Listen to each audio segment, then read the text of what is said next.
Assalamualaikum warahmatullahi wabarakatuh.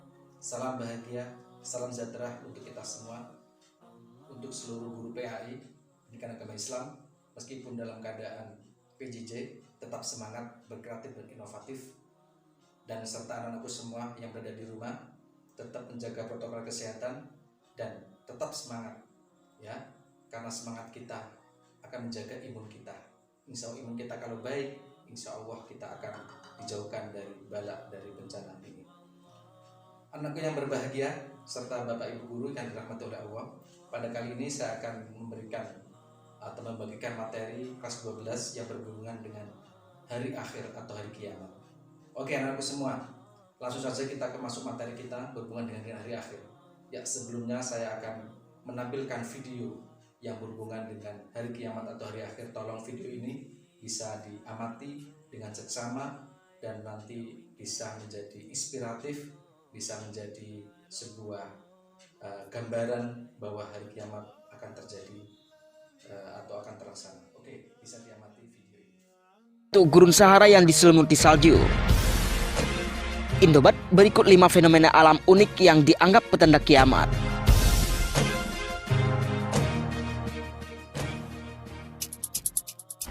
Keringnya gurun Sahara akhirnya diselimuti oleh salju. Benar-benar tidak disangka, gurun yang terkenal tandus itu dituruni salju secara tiba-tiba.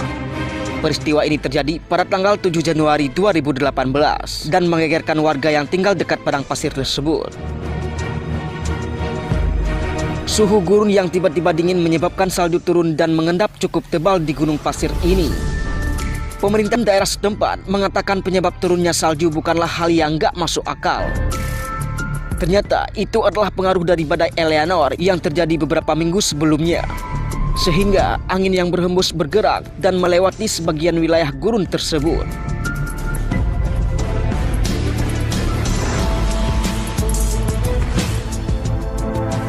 Gunung es Antartika yang kokoh kini menjadi cair. Di berbagai belahan dunia sangat mengkhawatirkan jika gunung es Antartika ini meleleh. Itu semua karena dampak yang ditimbulkan sangatlah besar. Beberapa daerah yang berdekatan dengan laut akan tenggelam, bahkan bisa saja menghilang. Dan ternyata hal ini telah terjadi pada akhir tahun 2017. Penyebab terbesar dari gunung es yang mencair ini adalah pemanasan global. Peningkatan suhu bumi ini merupakan akibat dari ulah manusia juga. Rumah kaca yang berdiri di mana-mana dan polusi udara dari kendaraan adalah faktor utama terjadinya global warming.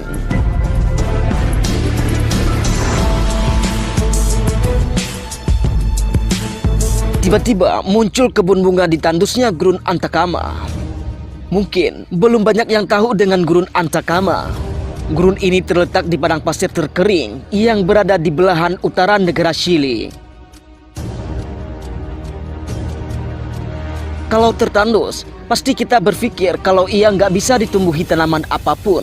Tapi nyatanya gurun ini ditumbuhi kurang lebih 200 spesies tanaman. Kok bisa? Fenomena ini bernama Desierto Florido atau bisa disebut dengan gurun yang berbunga. Kejadian unik tersebut terjadi setiap 5 atau 7 tahun sekali. Ini disebabkan hujan yang turun terus-menerus sehingga bibit-bibit bunga yang ada di dalam tanah bisa tumbuh dengan subur. Karena padang tandus itu telah berubah menjadi taman bunga, enggak heran banyak pengunjung yang datang ke tempat itu sampai saat ini.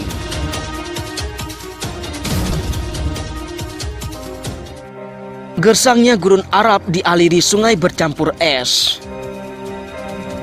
Di daerah Timur Tengah terkenal dengan suhu yang sangat panas dan tanahnya yang kering. Jadi jangan ditanya kalau kita lebih banyak melihat gurun daripada sungai. Tetapi kalau kita tiba-tiba melihat aliran sungai di tengah-tengah gurun, bagaimana? Apa yang terlintas di pikiran kita? Ini benar-benar terjadi di tempat yang bernama Gurun Arab. Gak hanya aliran air, tetapi bercampur dengan gumpalan es yang seukuran kelereng. Penduduk setempat meyakini bahwa ini terjadi karena akibat dari hujan deras selama beberapa minggu terakhir. Karena hujan tersebutlah yang menjadi pemicu dari sungai es yang mengalir di Gurun Arab. Panasnya kota Makkah dan Madinah yang dituruni salju. Kejadian turunnya salju di kota Makkah dan Madinah membuat heboh seluruh dunia. Suhu yang panas di kota suci ini sangat mustahil jika dituruni salju. Banyak orang yang tidak percaya dan menganggap berita itu adalah hoax. Profesor Alfred Kroner berpendapat bahwa tidak ada yang aneh dari kejadian ini. Ia menganggap bahwa era salju baru telah dimulai, yang awalnya berasal dari kutub utara menjadi bergeser ke arah semenanjung Arab.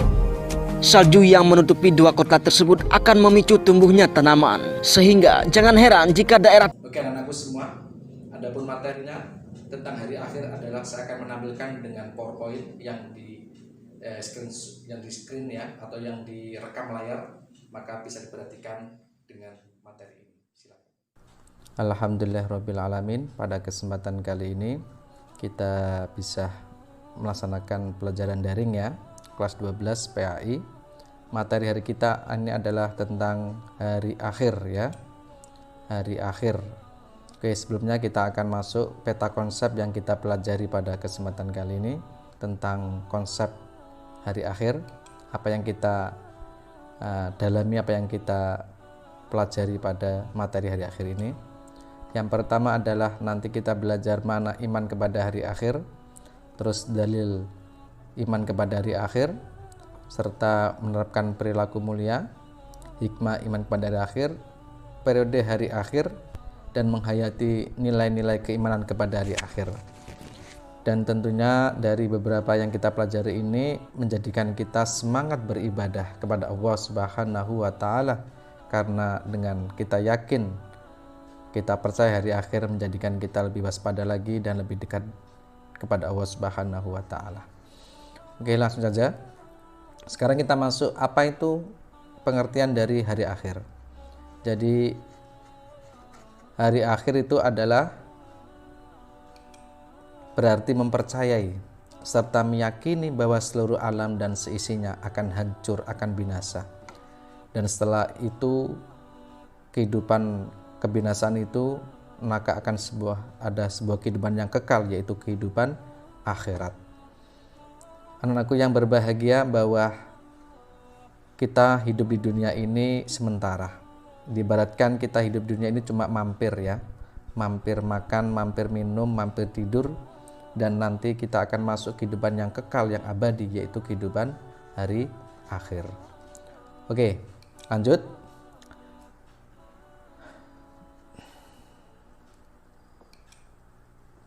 Adapun dalil yang berhubungan dengan dalil iman kepada hari akhir adalah, yaitu saya akan bacakan. A'udzu billahi minasyaitonir rajim. Bismillahirrahmanirrahim. Kullu nafsin dha'iqatul maut. Dha'iqatul maut wa innama tuwaffawna ujurakum yaumal qiyamah. Wa innama tuwaffawna ujurakum yaumal qiyamati faman zuhziha 'anil nari wa udkhilal jannata faqad faza wa mal hayatud dunya illa mata'ul ghurur. Yang artinya adalah tiap-tiap yang berjiwa akan merasakan mati, dan sesungguhnya pada hari kiamat sajalah disempurnakan pahalamu. Barang siapa yang dijauhkan dari neraka dan dimasukkan ke dalam surga, maka sesungguhnya ia telah beruntung. Kehidupan di dunia ini tidak lain hanyalah kesenangan yang memperdayakan, mata'ul ghurur ya. Anak-anakku yang berbahagia, bahwa dalil ini sudah bisa menjadi petunjuk, menjadi isyarah, bahwa meyakinkan kita bahwa kematian itu sudah menjadi tanda hari kiamat kecil ya. Jadi kematian saja sudah menjadi tanda kiamat kecil, bahwa akan ada kehidupan yang hakiki, yang kekal, yang abadi, yaitu kehidupan hari akhir. Adapun dalil yang lainnya adalah manusia bertakwa kepada Tuhanmu. Sesungguhnya kegoncangan hari kiamat itu adalah kejadian yang sangat besar atau dahsyat. Surat Al-Hajj ayat 1. Dan di bawahnya juga surat Zalzalah, idza zulzilatil ardu zilzalaha. Apabila bumi digoncangkan dengan goncangan yang dahsyat. wa akhrajatil ardu athqalaha, dan bumi telah mengeluarkan beban-beban berat yang dikandungnya. Wa qalal insanu malaha, dan manusia bertanya, mengapa bumi menjadi begini? Yauma idin tuhadditsu akhbaruha, pada hari itu bumi menceritakan beritanya.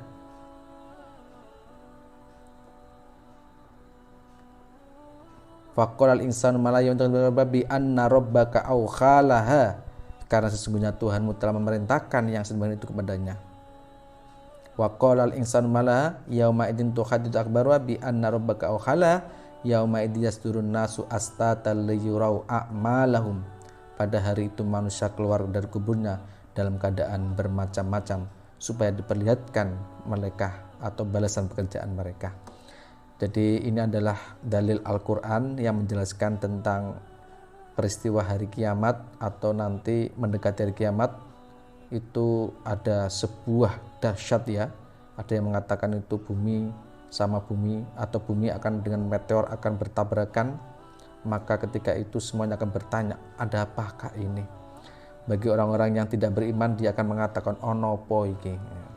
Tapi bagi yang beriman, meyakini bahwa inilah tanda-tanda hari kiamat. Dan fungsi iman kepada hari akhir, apa sih dengan kita mengimani hari akhir? Tentunya ada beberapa hal yang kita dapatkan. Yang pertama, menjadikan manusia berhati-hati dalam menjalankan hidup di dunia sehingga akan selalu taat kepada petunjuk agama. Karena dengan adanya hari kiamat itu, manusia akan senantiasa berhati-hati dalam menjalankan sebuah aktivitas atau menjalankan sebuah amaliyah atau perbuatan. Dia ketika akan berbuat dosa akan ingat dengan hari kiamat, maka itu bisa menjadi pencegah dia untuk melakukan kejahatan. Dan berusaha menjadi manusia yang baik, taat kepada perintah Allah, berbakti kepada orang tua dan sama manusia. Ini juga menjadi fungsi hari akhir. Dan yang ketiga adalah menyadarkan manusia akan adanya kehidupan yang hakiki, yaitu kehidupan akhirat nanti. Oke, lanjut lagi, kita masuk slide selanjutnya.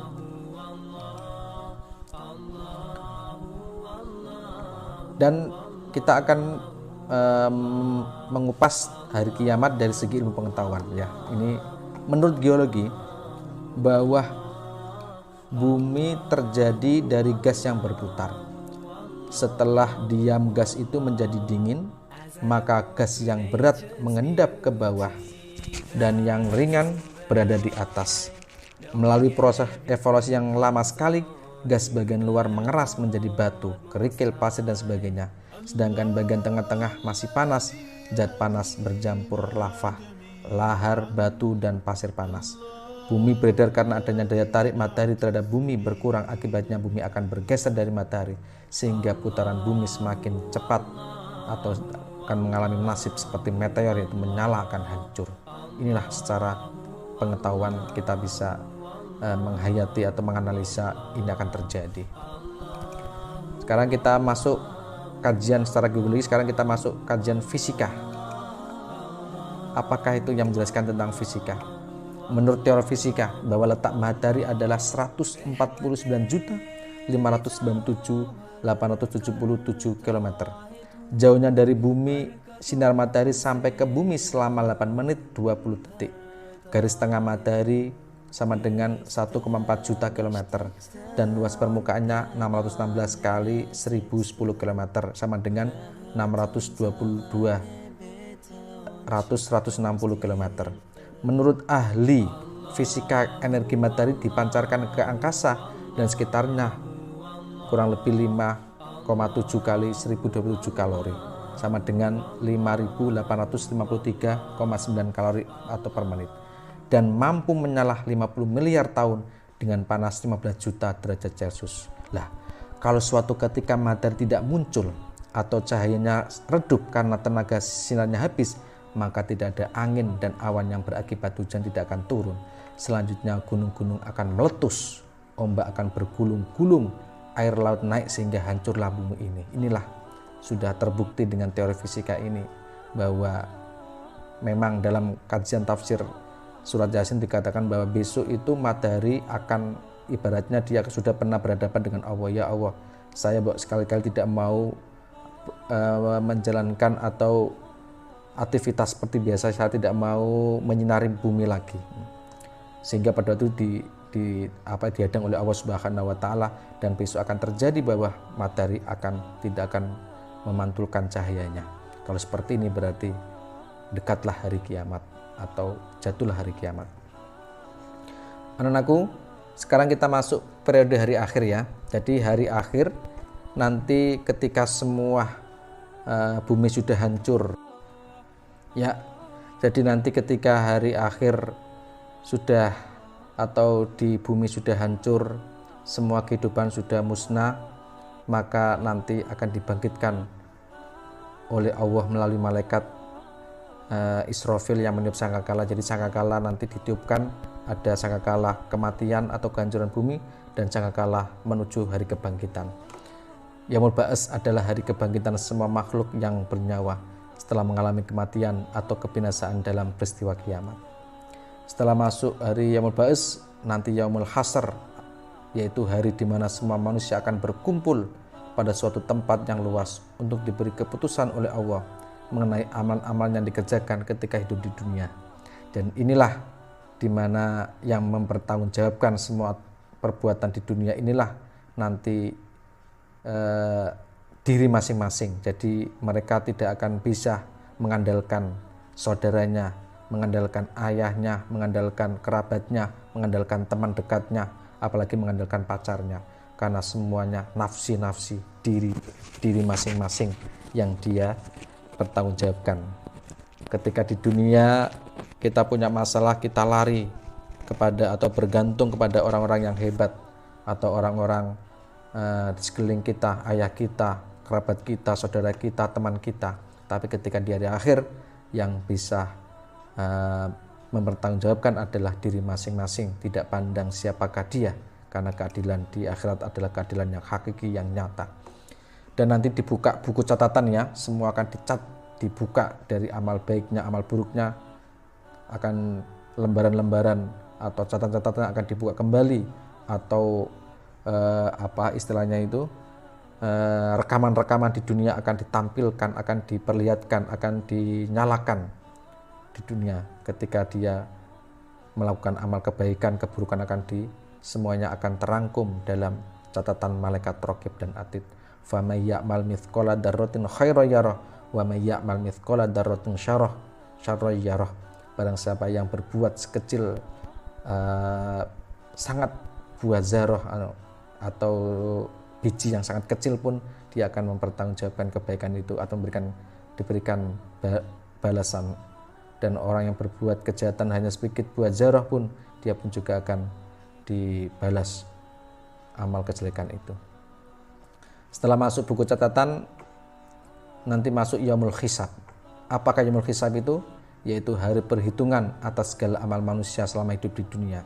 Hal ini surat Al-Mujadalah ayat 6, Al-Insyikok ayat 7-8, dan Al-Haqqah ayat 25. Setelah dihisab, Yaumul Mizan, timbangan amal. Maksudnya adalah bahwa setelah manusia selesai diperiksa, akan dihitung amal perbuatannya. Maka amal tersebut akan ditimbang untuk diketahui secara pasti timbangan amal baik pahala dan amal buruk dosanya. Pertimbangan amal itu dilakukan dengan seadil-adilnya, tanpa ditambah atau dikurangi sedikit pun. Ketika ditimbangan di dunia bisa dikurangi, tetapi timbangan akhirat adalah timbangan yang sangat sedetail-detailnya, sangat seadil-adilnya. Ketika sudah masuk Yaumul Hisab, Yaumul Mizan, maka akan melewati yaitu jembatan Shiratal Mustaqim, jembatan yang terbentang di atas neraka menuju surga. Mudah atau sulitnya melewati as-sirat itu tergantung kepada amal setiap manusia. Bersabda Nabi Muhammad bersabda, terbentanglah jembatan itu di antara dua tepi neraka jahanam. Sampai jembatan ini pun digambarkan itu besarnya atau ukurannya itu satu helai rambut yang masih dipotong menjadi 7 bagian dan sangat tajam, seperti tajamnya lebih tajamnya silat atau tajamnya pisau yang sangat tajam. Dan setelah melewati jembatan sirat, maka masuk Yaumul Jaza, yaitu hari pembalasan, di mana orang itu ketika di dunia amal baiknya baik akan dibalas dengan kebaikan, dan ketika amal di dunia adalah amal jelek maka akan dibalas dengan amal atau dengan nerakanya Allah. Oke, sekarang kita masuk setelah kita sudah mempelajari materi tentang berhubungan dengan iman hari akhir. Sekarang kita akan mencoba menjawab pertanyaan ini. Tanda-tanda orang seorang mengimani hari akhir diantaranya apa? Coba dijawab anak-anakku. Tanda-tanda seorang yang mengimani hari akhir diantaranya adalah takut menghadapi kematian, selalu mengingat tanda-tanda dari hari akhir dengan senantiasa dia berikhtiar atau mengabaikan urusan dunia bersifat fana, selalu berusaha ikhlas dalam melakukan pekerjaan, tidak mau menerima jabatan duniawi. Coba kita akan umpama. Salah ternyata. Ayo, apa jawabannya? D. Salah juga. Ayo. A. Iya, salah. Maka jawabannya adalah selalu mengingat tanda akhir. Iya. Lanjut. Pertanyaan selanjutnya. Kematian yang terjadi pada saat setiap individu disebut kiamat apa tadi? Sudah disampaikan? Kubro, sugro, sedang, periode awal atau periode kedua?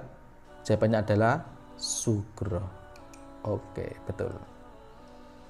Terus selanjutnya, orang yang berfaham materialistik tidak mempercayai adanya hari akhirat. Karena apa? Karena beranggapan manusia lebih mulia dibanding hari akhir. Hari kiamat itu tidak jelas kapan terjadi. C. Mempercayai yang gaib bertentangan dengan akal sehat. D. Mempercayai malaikat menjadikan hidup tidak bebas. E. Mengimani hal-hal gaib adalah perbuatan sia-sia. Apa jawabannya? A. Iya, salah. B. Iya, jawabannya adalah B. Hari kiamat itu tidak jelas kapan terjadi. Jadi orang materialistik itu gini. Materialistik ya, bukan materi, tapi materialistik. Jadi sesuatu itu diukur dengan benda. Kalau benda itu kelihatan nyata, kelihatan jelas, ya udah itu. Kalau sesuatu yang gaib yang nggak bisa dibuktikan, ya nggak disebut sebagai paham materialistik atau pahamnya dianggap sebagai karena tidak masuk akal, tidak bisa ibaratnya tidak bisa diukur dengan akal yang sehat itu. Kalau paham ini sangat bertentangan ya dengan agama Islam sendiri, karena memang hari kiamat memang sifatnya gaib, dirasakan oleh Allah Subhanahu wa taala. Oke, sekarang kita evaluasi selanjutnya. Coba artikan dari masing-masing periode hari akhir ya. Tadi sudah disampaikan tadi satu-satu. Ayo coba saya tunjuk. Mizan itu apa? Mizan. Yaumul Ba'ats artinya apa? Hari kebangkitan. Sekarang Yaumul Hasr, hari manusia berkumpul. Yaumul Hisab, hari dihitung amal. Bagus. Mizan, hari penimbangan amal. As-Sirat, jembatan menuju surga dan neraka. Terus Yaumul Jaza, hari pembalasan. Terus ini tempat nikmat atau menyenangkan. Neraka, tempat pembalasan. Maksar, tempat berkumpulnya ketika setelah dibangkitkan dari hari kebinasan atau hari kiamat. Oke. Ini adalah materi ini saya buat untuk mempermudah untuk kalian bisa belajar lebih paham lagi dengan materi ini. Saya yakin materi ini masih jauh dari kesempurnaan, karena kesempurnaan hanya milik Allah Subhanahu wa taala. Dan jangan lupa ya untuk menambah semangat dan menjadikan ladang amal kita semua. Tolong subscribe video ini, tekan tombol like, terus subscribe dan share kepada teman-teman yang lainnya, sehingga ketika kita menebar kebaikan, insya Allah pahalanya juga pun akan mengalir kepada kita semua. Ya demikian, kurang lebihnya minta maaf. Nanti bisa dilanjutkan ke studio yang awal tadi ya. Demikian, assalamualaikum warahmatullahi wabarakatuh.